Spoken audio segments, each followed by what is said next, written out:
TDP ఆఫీస్పై దాడి ఘటన కేసులో ఇప్పటికే ఒక్కొక్కరిగా అందరినీ అరెస్ట్ చేస్తూ వస్తున్నారు. తాజాగా మాజీ ఎంపీ నందిగం సురేష్ని అరెస్ట్ చేసి జైల్లో పెట్టిన పరిస్థితిని కూడా మనం చూసాం. ఆ తర్వాత కీలకంగా ఉన్నటువంటి జోగి రమేష్ అలాగే దేవినేని అవినాష్ని కూడా అరెస్ట్ చేయాలని చెప్పేసి భావిస్తుంది. దానికి సంబంధించిన కూడా కార్యాచరణ కూడా పూర్తి చేసినటువంటి నేపథ్యంలో వాళ్ళిద్దరూ హైకోర్టుకు వెళ్లారు ముందస్తు బెయిల్ కోసం. ముందస్తు బెయిల్ని ఏపీ హైకోర్టు నిరాకరించడంతో ఆ తర్వాత సుప్రీంకోర్టుకు వెళ్లారు. సుప్రీంకోర్టుకు వెళ్లడంతో అక్కడ సుప్రీంకోర్టు జోగి రమేష్కి దేవినేని అవినాష్కి ముందస్తు బెయిల్ ఇస్తూ కూడా ఒక ఉత్తర్వులు జారీ చేసింది. దీంతో వాళ్ళిద్దరికీ కొంత ఊరట లభించింది. అయితే మాజీ ఎంపీ నందిగం సురేష్కి మాత్రము అవకాశం దక్కలేదు. ఆయన ఇప్పటికీ అరెస్ట్ చేసి జైల్లో ఉంచినటువంటి నేపథ్యంలో దానిపైన పూర్తిగా విచారణ జరిపి పోలీస్ కస్టడీకి కూడా ఇవ్వాలంటూ కూడా కోరేంది ఏపీసీఐడి. అయితే దీనికి సంబంధించి కోర్టు కూడా ఓకే చెప్పడంతో ఆయన్ని పోలీస్ కస్టడీకి ఇస్తూ కూడా తీర్పునిచ్చింది. అయితే ఈ నేపథ్యంలో నందిగం సురేష్ని పోలీస్ కస్టడీకి తీసుకొని ఉన్నారు ఏపీ పోలీసులు. 15 నుంచి 17 వరకు కూడా కస్టడీకి తీసుకోబోతున్నారు. పోలీస్ కస్టడీకి నందిగం సురేష్ 15 నుంచి 17వ తేదీ వరకు మధ్యాహ్నం 1 గంట వరకు జైల్లోనే ఎంక్వైరీ. టీడీపీ ఆఫీస్పై దాడి కేసులో బాపట్ల మాజీ ఎంపీ నందిగం సురేష్ను పోలీస్ కస్టడీకి అనుమతిస్తూ మంగళవారం కోర్టు ఆదేశాలు జారీ చేసింది.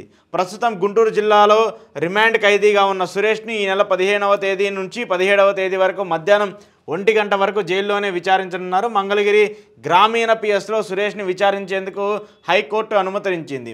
ఈ నెల 5వ తేదీన మంగళగిరి రూరల్లో పోలీసులు సురేష్ని అదుపులోకి తీసుకున్నారు. ఆయన విచారణకు సహకరించకపోవడంతో పోలీసులు మంగళగిరి కోర్టును ఆశ్రయించారు. 8 రోజుల పాటు కస్టడీకి ఇవ్వాలని న్యాయస్థానాన్ని కోరారు. సో కోర్టు కూడా దీనికి అంగీకరించి పోలీసు కస్టడీకి కూడా సురేష్ని ఇవ్వాలని చెప్పేసి కూడా చెప్తూ వస్తున్నారు. అయితే గతంలో కూడా చాలా కేసులకు సంబంధించి కూడా నందిగం సురేష్ గతంలో కూడా పోలీస్ స్టేషన్లో అరెస్ట్ అయ్యారు. ఆయన కూడా కస్టడీలో ఉంచారు. అంటే 2014 నుంచి 2019 వరకు అప్పుడు అధికారంలో ఉన్నటువంటి టీడీపీ పార్టీకి సంబంధించి వాళ్ళు గతంలో కేసులు పెట్టి నందిగం సురేష్కి సంబంధించి రాజధాని అంశంలో ఆయన అరెస్ట్ చేయడం, ఆ తర్వాత ఆ గొడవల్లో సురేష్ ఇబ్బంది పడడం, మళ్ళీ బయటకు వచ్చేసి అప్పుడు వైసీపీ పార్టీకి సంబంధించి జగన్మోహన్ రెడ్డి ఆదరించడంతో అక్కడ ఎంపీ టికెట్ ఇచ్చి ఆయన విజయం సాధించడం కూడా అవన్నీ చూస్తూ వచ్చాం. ఇప్పుడు మళ్ళీ వైసీపీ నుంచి నందిగం సురేష్ ఓటమి పాలవడం, ఇప్పుడు ఆయన్ని మళ్ళీ తిరిగి అరెస్ట్ చేసి గతంలో ఏదైతే టీడీపీ పార్టీ ఆఫీస్ సంబంధించిన దాడి జరిగినటువంటి అంశం ఉందో దాని మీద కేసు పెట్టి ఇప్పుడు ఈయన అరెస్ట్ చేయడం, ఇప్పుడు పోలీస్ కస్టడీ ఇవ్వడం కూడా ఇది ఒక రాజకీయ కోణంగా ఉంటుందంటూ కూడా వైసీపీ ఆరోపిస్తుంది. అయితే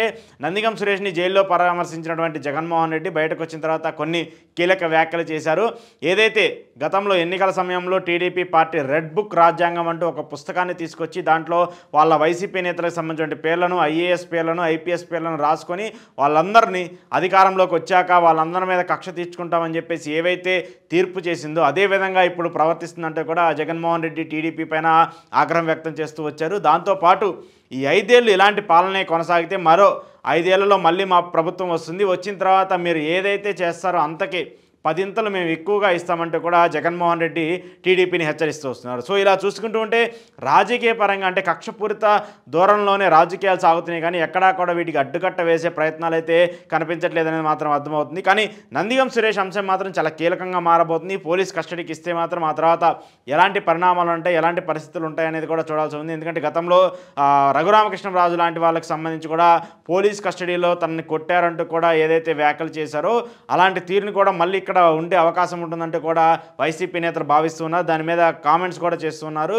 అయితే దీని మీద ఎలాంటి చర్యలు తీసుకొని ప్రభుత్వం దానికి సంబంధించి సహకరించి ఎలా ఉంటుంది, లేదంటే నందిగం సురేష్కి ఎలాంటి సెక్యూరిటీ కల్పిస్తారనేది కూడా తెలియాల్సి ఉంది. ఈ కేసుకు సంబంధించి ఏదైతే టీడీపీ ఆఫీస్కి సంబంధించిన దాడి ఘటన కేసుకు సంబంధించి ఏదైతే ఉందో దాన్ని మీద ఇంకా మరికొందరిని కూడా అరెస్ట్ చేసే ప్రయత్నం కూడా జరుగుతుంది. ముఖ్యంగా వల్లభనేని వంశీకి సంబంధించి గన్నవరం టీడీపీ ఆఫీస్ పైన జరిగినటువంటి దాడి ఘటనలో కూడా ఆయన్ని కూడా అరెస్ట్ చేయాలని చెప్పేసి భావిస్తున్నప్పటికీ కూడా ఆయన ఎక్కడున్నారో తెలియకపోవడంతో దానికి సంబంధించినటువంటి గాలింపు ఇంకా జరుగుతుంది. పోలీసులు దానికి సంబంధించినటువంటి ఎంక్వైరీ కూడా ఇన్వెస్టిగేషన్ చేస్తున్నటువంటి నేపథ్యంలో ఒకవేళ ఆయన దొరికితే కూడా ఆయన కూడా అరెస్ట్ చేసే ప్రక్రియ కూడా ఉంటుంది. సో వరుసగా ఇవన్నీ చూస్తున్నటువంటి నేపథ్యంలో వైసీపీ నేతలకు మరింత కష్టకాలం రాబోతున్నట్టు అర్థమవుతుంది. గతంలో ఏవైతే టీడీపీ నేతలపైన, టీడీపీ పార్టీలపైన దాడులు చేసిన వాళ్ళందరినీ కూడా చట్టపరమైన చర్యలు తీసుకుంటామంటూ కూడా కూటమి సర్కార్ అలాగే చంద్రబాబు నాయుడు, నారా లోకేష్ కూడా చెప్తున్నటువంటి పరిస్థితి.